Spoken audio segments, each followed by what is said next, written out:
Hi there, it's Lizard and Tom here from Isurus. We're just doing a follow-up video on the studio build video we did of this place we're in now, because we got a lot of questions from lots of different people via email and on YouTube and stuff, and a lot of people are asking similar sort of questions, so we thought the easiest thing to do would be to do another video and kind of answer a lot of those questions really. So we've got a few here to go through. Shall I ask you questions? Yeah, you ask me and see if I can answer them. What is your name? Oh, no, we're not going to do that. Where to obtain materials is the first one, and that's kind of predominantly the non-audio stuff really, like the wood and the plasterboard.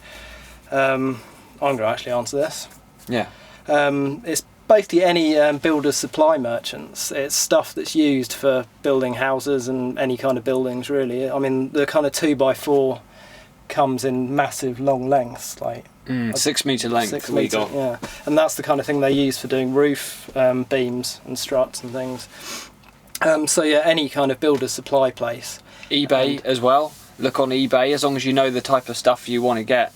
And you're looking for, you know, the specifics of the material you're looking for, just Google it up and, you know. Yeah, Google's brilliant. There's, yeah.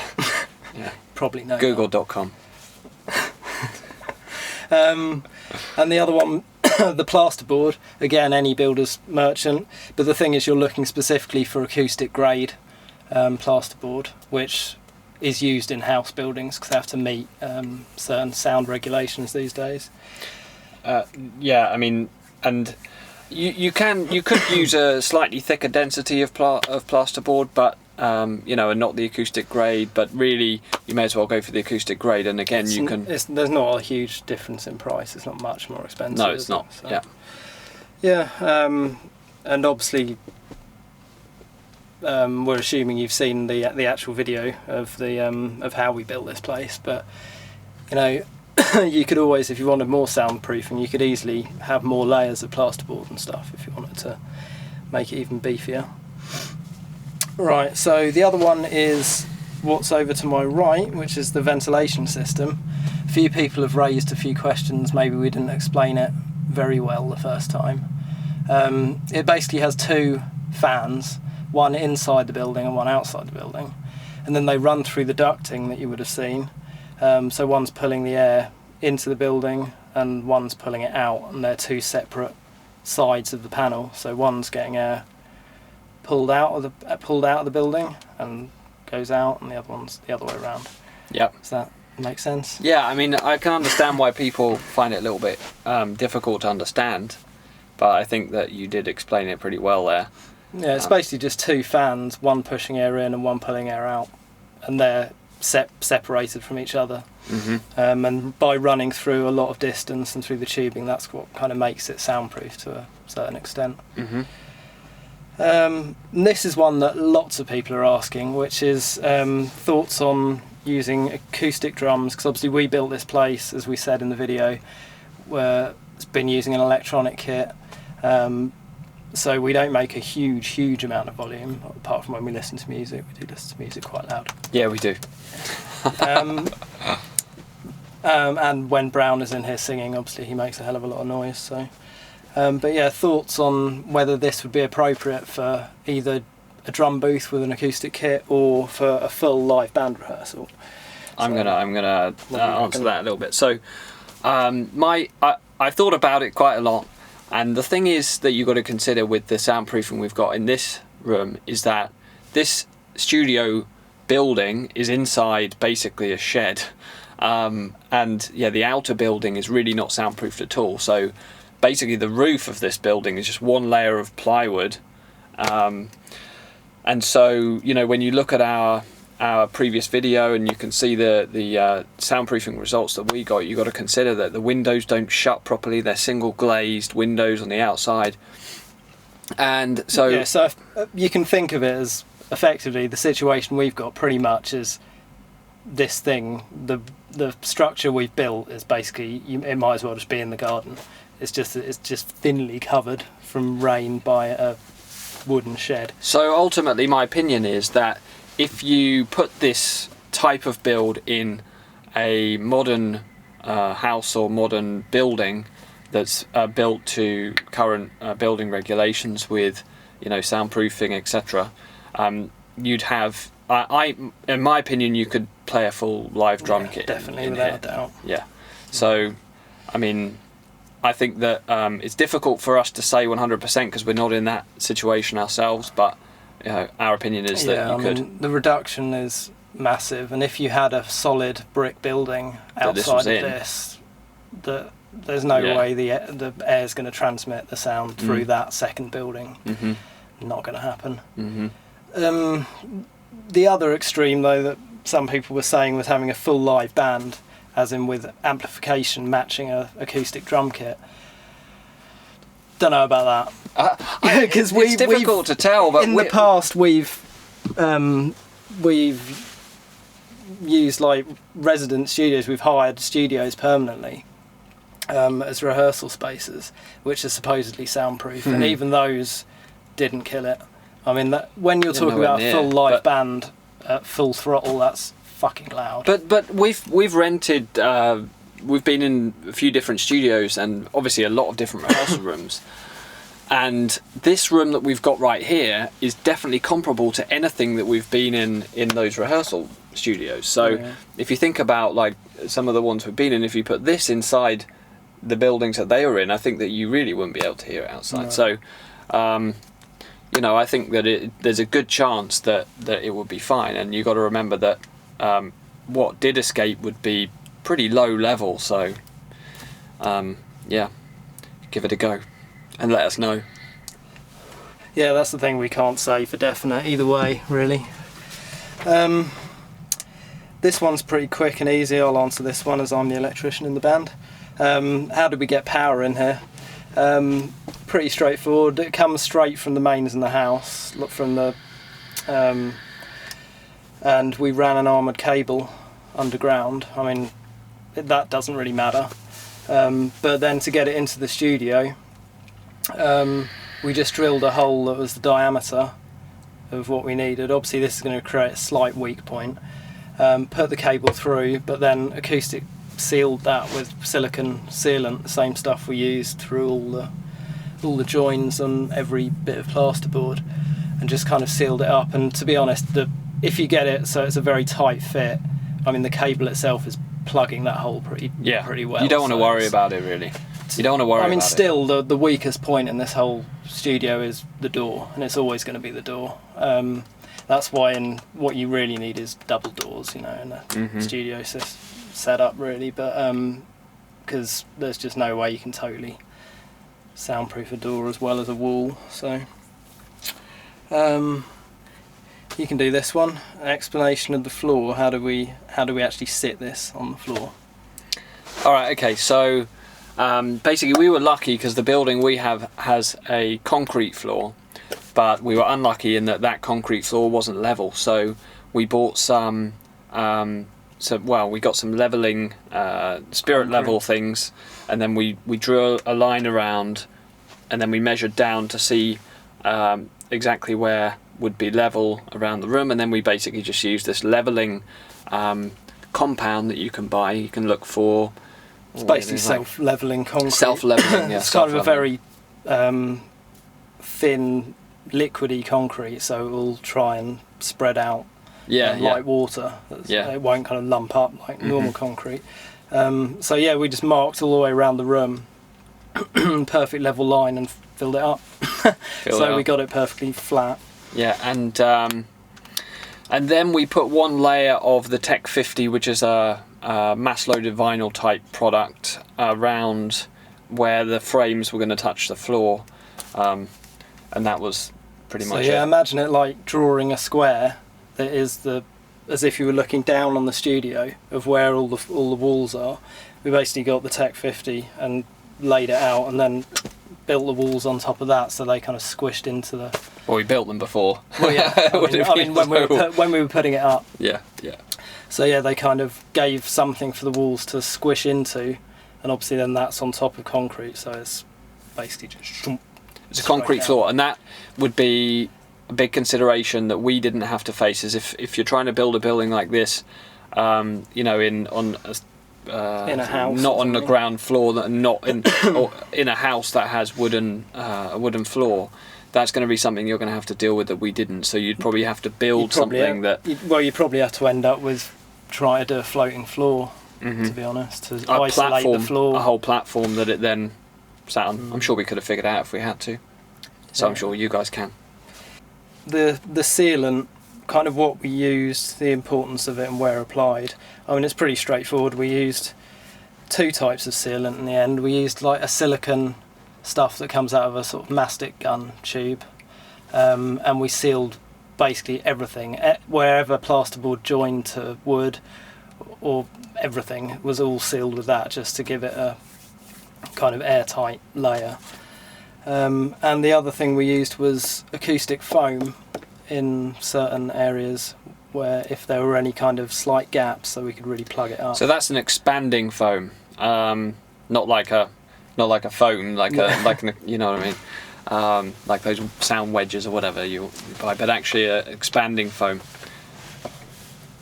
And yeah, I mean, really, that's just to plug gaps, and that's a big important thing. Obviously, you don't want any gaps, and we just made sure that, you know, around the door, especially down where the door connects into the timber frame, you know, we put a lot of that stuff. Oh, we experienced DIY as builders and stuff. A lot of people have asked us this: how did we know how to do it, or how did we have the skills to do it? Basically, we didn't have a clue, and we just figured it out. Worked, tried, read. I mean, there's another thing that people are saying: where do we kind of get information on stuff? And it's just on the internet. Gear Sluts is a forum that's very useful for this kind of stuff. Yeah. But yeah, we just kind of worked it out. I use one site, www.google.com. I use that a lot, so that helps just to get information. It's the external brain of mankind, isn't it? Google. Brilliant. The digital neocortex. Yeah. So yeah, basically no, we're not. I mean, we're quite practical. We can build stuff, I suppose.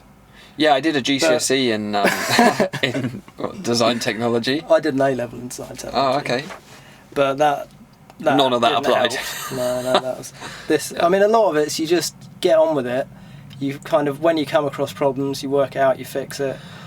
I think actually, from my point of view, the planning stage was really important, and that's what I would say. Plan everything, so you know exactly, like a jigsaw, exactly what you're going to do. Cut that, do that, move that there. You know, everything needs to be planned out in advance. Any problem you can kind of address before you've cut anything or you know, started any real physical work on it. That's the best thing, you know, if you can just sort it out. Just thinking through how things are going to join, and you know, etc. And our videos will definitely help. But then obviously once you've done all that, you're still going to face some kind of unexpected situations potentially, and then you just have to think your way through it and use Google, etc. And another one is about the Tech 50, because it appears that that's a British product, right? Oh wow. I think so, because people seem to be having a real issue obtaining it in the States. Right. But there must be other, we haven't really done any research and looked into this, but there must be lots of other kind of equivalents. I mean, you're basically looking for a really dense, what they call mass-loaded vinyl. And there's some neoprene stuff that's similar. It's just a very, very heavy, dense rubber, effectively. And what you want is the density to help stop sound and deaden reverberation of any actual panels, and also it having a lot of mass. That's the important thing, it being very heavy. I mean, the Tech 50 is kind of equivalent to lead, isn't it? Yeah. To the metal lead, in terms of its properties of stopping sound. So it's very, very dense. I mean, I don't see why a mass-loaded vinyl wouldn't work. I mean, mass-loaded vinyl, you can just buy them, you know. You can just buy something like that. I mean, I don't see there must be lots and lots of other options about that. It doesn't have to be that specific product. It's basically really heavy rubber. You get it in a roll, and it feels like a roll of metal. It's very heavy. So yeah, mass. That's what it's all about. Mass, loads of mass. Right, we're kind of coming to the end of it. This one we can't really do, which a lot of people have asked for a decibel reading. We don't have a accurate decibel meter, so we can't really do that. I did a decibel. I mean, I've got an app, right? Yeah, but that's not really. I wouldn't trust that. So what do they want to? What is it? What's the question? What decibel level of reduction we've actually got. I mean, we really don't know. I can't remember the readings now. Damn it! But I did it using an app. I mean, look, we had very high level music. It was 110 dB or something like that. Music in here, and from about 2 feet outside the building, you can't hear it at all. Yeah. So there you go. There's quite a lot.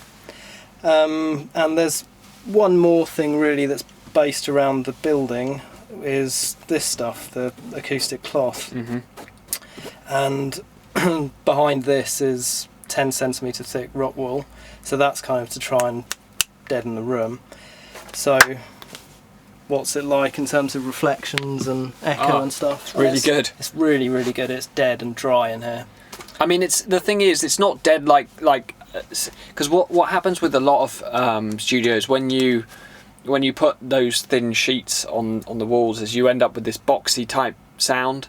It sounds really hollow because it takes out loads of the high frequencies. Exactly, but it leaves the low. But what we've got is, because we've got a certain density of the Rockwool, we calculated it so that it absorbs the most even amount of frequency as we could. So right from the low, mid, high.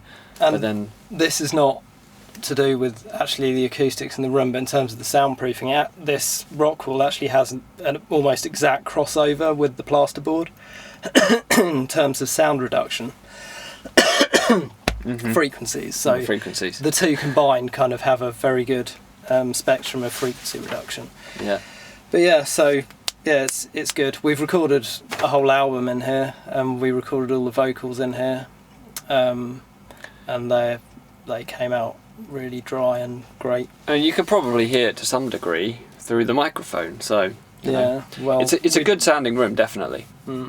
And it's we really did good. leave a lot of the ceiling is not treated. We left it live intentionally, so we do have some reflection. So it's not all dead, but we did all the walls and the corners. Yep. There was one other question which I had, which was what type of wood do you use for the framing? And basically in the UK it's called structural timber, but I think in the States it is lumber, and I know that there are lots of different grades, but effectively you just have to find a strong kind of timber or lumber. Well, this kind of goes back to the question we had about where to obtain materials. I mean, it's just building supply stuff. It's the stuff they build houses out of. So yeah, you're just looking for 2x4 structural timber or lumber, depending where you are. Yep. So the last ones are more kind of our opinions of how it's turned out, how pleased we are with it, and how effective it's been. So we wrote and recorded an album in here, Logocharia. All went well. I mean, look, So it did its job. My opinion is that it's exceeded expectation. Yeah, I mean, in terms of the actual sound reduction, yeah, definitely. I think it turned out better than we expected. In my opinion, in almost every respect, because it sounds good in here. You know, originally we didn't actually have the Rockwool, and then it really sounded. Oh yes, it was really live. Yeah, it was you crazy. just had plasterboard walls, but we always planned on doing this and the acoustic cloth. Made a huge difference. I mean, look, my opinion is it's served the need that we had perfectly, and we can play extremely loud music, you know, and it basically does what we need it to do. And I think that if you were going to do acoustic playing, because I think we've had that question quite a few times, haven't we? I think it's quite an important one. You know, if you were going to do that, then you put it inside another building that was a brick built or concrete building, built to sort of residential regulations. Then I think that you'd be really impressed and have really good results. I'm just going to go over this. I think there are some things we've skipped. One thing on the acoustic cloth is the reason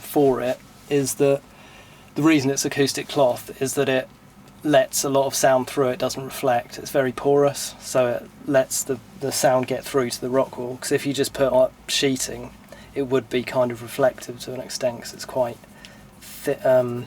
fine woven, whereas this is very loose and has lots of holes in it, basically. Another thing that quite a few people have asked is how it deals with temperature, heat in the summer and cold in the winter, etc. And also if we get condensation and stuff. Basically the ventilation system is excellent, because we leave it on all the time. It's always on, so we've always got air flowing through here, because I think if you didn't have that, you could have issues. Yep. Well, you would have issues. You would have issues. So we've got constant airflow, and we haven't had any issues basically with condensation or anything like that. Mm-hmm. In terms of heat, because it's just in this shed in the garden, it is affected by cold and heat. But we have one tiny little heater in here, which is just one of these things. And putting that on for 10 minutes just heats the whole place up, and it retains that heat really, really well. Probably more of an issue is in the summer when it gets really hot, and if you're playing in here it can get very hot. You just have to stop occasionally and open the doors, I suppose. Well, because it is so soundproofed, it does kind of, because obviously if it's soundproof it's also going to be kind of airtight to some extent, so it does retain the temperature that's in it. That's what I'm trying to say. I guess you're right. I mean, the thing is though that a lot of, to be honest, a lot of the you see, we played in here a lot before we even installed a ventilation system. That was a really bad idea, but we did that, and then it did get hot, and it was way worse. But I think since we installed that, it's dealt with a lot of the ventilation systems worked excellently well. It's really good. It's totally sorted it out. All those kind of issues of condensation or damp, mildew, humidity, all that kind of stuff. That's gone with having that kind of system in. Another thing you could do, which is something we actually did before we built the thing, is we had a little portable dehumidifier, and we left that running in here before we even started putting it up, just to kind of make sure the shed itself was pretty much free of water. And a lot came out, didn't it? I remember. Gallons loads of water. We ran it in here for several days, like maybe most of a week. Yeah. So you could always use something like that if you really needed to, but I don't think, if you had a ventilation system similar to ours, you'll be fine. It's a very valid question though, because we've been in rehearsal studios before where they do have really serious. Moldy. It's disgusting. It's a joke. You remember one? And they have the audacity to charge you fucking money. It's ridiculous. They're just horrible little, because they're usually in like a basement or something like that. Yeah. And they basically have no ventilation, no airflow. Airflow is what you need. Yeah. As long as you've got fresh air coming in and the air that's in there is going out, you're going to be fine. Yeah. So the last sort of question is about, with hindsight, would we do anything differently if we were to start again? And are there any kind of improvements that we thought of since using it? And pretty much the answer to that's no, not really. It's worked incredibly well. The only problem we have is where the studio is, the shed that it's in. It's just rubbish. The actual studio that we've built is great. It's just in an awful shanty little shed. Yeah, the only improvements that we've thought of are actually taking the whole thing down and then improving the outer building. Yeah. Because then we would get to a point of playing acoustic drums, etc. in here, and that's really something I want to do.